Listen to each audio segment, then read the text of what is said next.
Arthur Lourenço, acho que essa tragédia pode diminuir o negacionismo? Cara, eu sempre fui apoiador dessas ideias até a pandemia, velho. Depois da pandemia, que na verdade surge mais negacionismo. Eu tô entrando na onda do negócio da regulação das redes sociais, viu? Eu acho que tem que regular a rede social, ou então o negacionismo sempre vai aumentar. Tem jeito, infelizmente tem esse lance de centralizar a mídia, velho. É uma bosta isso. Eu também não gostava do sistema de mídia centralizada. Bom, eu ganhei minha vida, né? Eu sou alguém hoje porque existe a mídia não centralizada, mas, cara, eu só fico pensando nisso. Porque não tem jeito, cara. O negacionismo vem, não é porque a pessoa pensa, ela vem porque ela recebe propaganda negacionista e aquilo passa a fazer sentido para ela. É por isso que o negacionismo vem. Então, é foda, né? Porque aí isso você só consegue regulando, né, a rede social. Aí o pessoal, não, mas eu não gostei desse plano, projeto de lei que era para regular a internet. Tá bom. Eu não li aquele projeto de lei para saber se ele tá bom ou ruim, mas que precisa regular, precisa. Não tem como, né? Isso precisa regular. Isso está acontecendo nos outros países, isso vai ter que acontecer aqui também. O negacionismo sempre existiu, só que a questão é, antes ele estava restrito a grupos que tinham ali e tinham um acesso muito analógico aos outros, né? Eu lembro de algumas dessas seitas bizarras aí que distribuíam um panfleto na rua. É um panfleto, sabe? Uma coisa no boca a boca quase, sabe? Na mão. Isso é muito trabalhoso. Hoje em dia, com rede social, você chega em lugares que você nem imagina, que tem uma cidadezinha no interior que faz não sei o que chega lá. Né? Então as mídias sociais hoje elas ocuparam o papel da Globo, do SBT, do Record, né? Ocuparam uma boa parte, né? Não é que não existem mais esses canais, é óbvio que eles são relevantes, mas ocuparam uma boa parte. Então você tem muita facilidade de espalhar o discurso negacionista. E ainda por cima quando ele é direcionado, quando ele vem de gente que tem muita grana, quando ele vem disfarçado de como se não fosse negacionismo. Então não tem jeito. O negacionismo sempre existiu, mas as redes sociais é que fazem com que ele passe a impactar negativamente a sociedade. Né? O pessoal brinca, não sei o quê, mas eu tenho o artigo mostrando, né, um artigo de revista, no caso, né, não é científico, que o governador do Kentucky, acho, ele ficou preocupado porque o número de terraplanistas estava reduzindo a cobertura vacinal no estado dele. Legal, hein?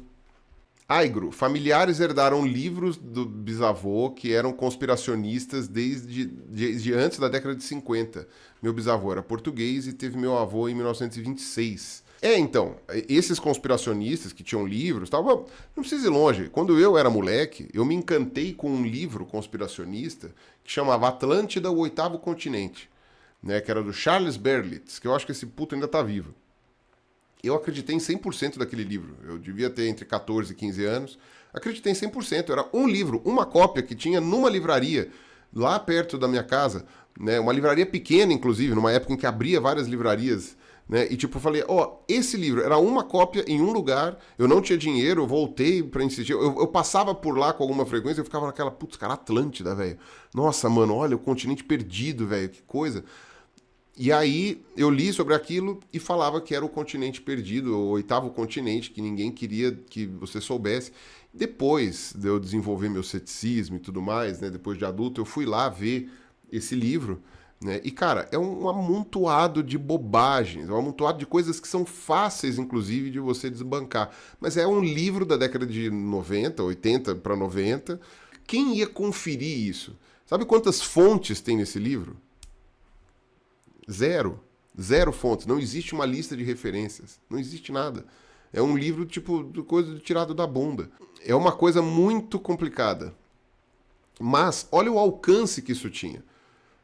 Olha o alcance que isso tinha. Só eu li. Eu falava pra todo mundo. Eu falava, olha, cara, não, porque Atlântida, tal, o pessoal, legal, legal. Obrigado aí, valeu.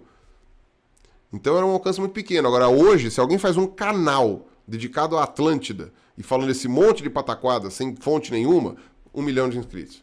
E pronto, R$ 1.000 por dia, sei lá, brincando. É isso, né?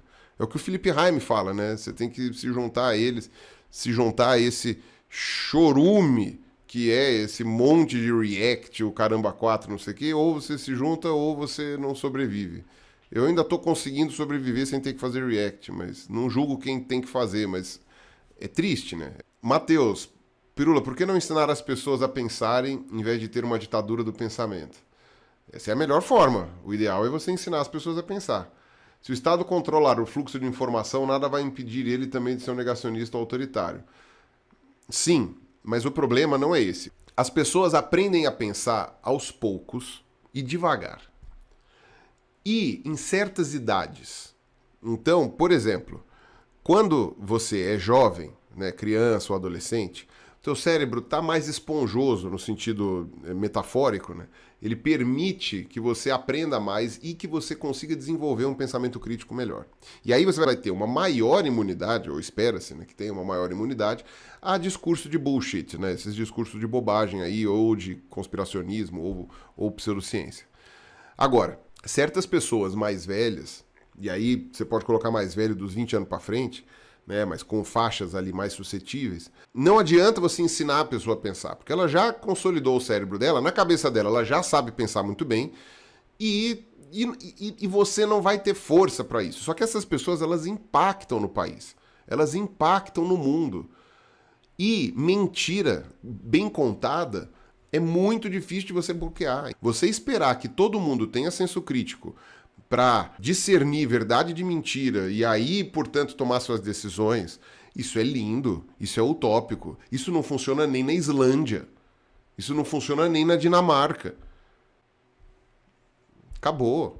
É acreditar na casa na casa de chocolate na rua do algodão doce. E outra, você tem o efeito manada. Se uma pessoa acredita numa lorota, convence outra, por questões que não precisam nem ser racionais, pode ser emocional. Sabe, você começa a entrar nesse espiral, de repente tem um monte de gente acreditando.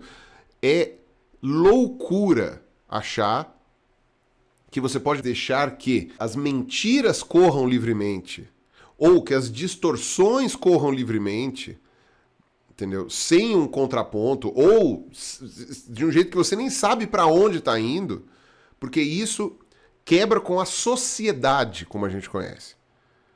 Todos os países sérios, que não dá para você dizer que eles são autoritários, todos eles estão dando um jeito de regular as redes sociais. E regular as redes sociais não significa censurá-las, significa responsabilizar as empresas. Porque hoje as empresas usam disso. Você não é livre para falar o que você quiser na Google, na Meta, né, no TikTok, enfim, em outras redes sociais. Você não é livre. Dependendo do que for, os caras derrubam o teu vídeo. Dependendo do que for, os caras derrubam o teu canal. E você vai reclamar para quem? Vai reclamar para o Papa. Acabou. Você mete um processo, se o juiz achar que vale, não sei o quê, caso contrário, você se ferrou. Então você tem a ilusão de que hoje você tem a chance de ter uma liberdade de pensamento total, quando você não tem. E outra, o que chega em você não é o que você escolheu que chegue. As ideias que chegam até você são aquelas que o algoritmo determina que cheguem. Pode ser que não seja direcionado para você porque o algoritmo quer isso ou aquilo, mas o algoritmo é desenhado para te dar mais do mesmo. Então, você se fecha em bolha por causa do algoritmo. Então, isso não é liberdade nem aqui, nem na Casa do Chapéu. Você entendeu? Nem sei se é isso que você estava falando, mas me parece que é esse o argumento quando você fala de o Estado controlar o fluxo. Quem está controlando o fluxo hoje não é o Estado. É o quê? São instituições estrangeiras. É a Google, é a Meta, é o TikTok, é a Amazon, é sei lá mais qual. Hoje, o nosso fluxo de informação é controlado por empresas estrangeiras. Essas empresas, elas precisam responder a alguma coisa. Não interessa ter alguém com a legislação dos Estados Unidos. Então há essa ilusão desse discurso de não, vão querer regular e aí o Estado vai tomar controle do... Não é isso. Agora, uma coisa que é importante é esta regulação tem que ser bem feita. Eu não li o projeto de lei de regulação das redes. Eu não li. Então eu não dei opinião nenhuma, se ele é bom ou ruim. Eu não dei opinião. E eu fui cobrado por isso. Eu fui cobrado por pessoas importantes até. E eu falei, Não vou dar opinião, porque eu não tinha tempo de ler isso. Mas que precisa regular, isso assim. Ou você é uma pessoa absurdamente ingênua, e ingênua num nível infantil mesmo, ou você é uma pessoa com limitações intelectuais muito graves, para não perceber que precisa ser regulado. Regular precisa, ponto. Enfim, acho que eu já expliquei tudo que tem para explicar.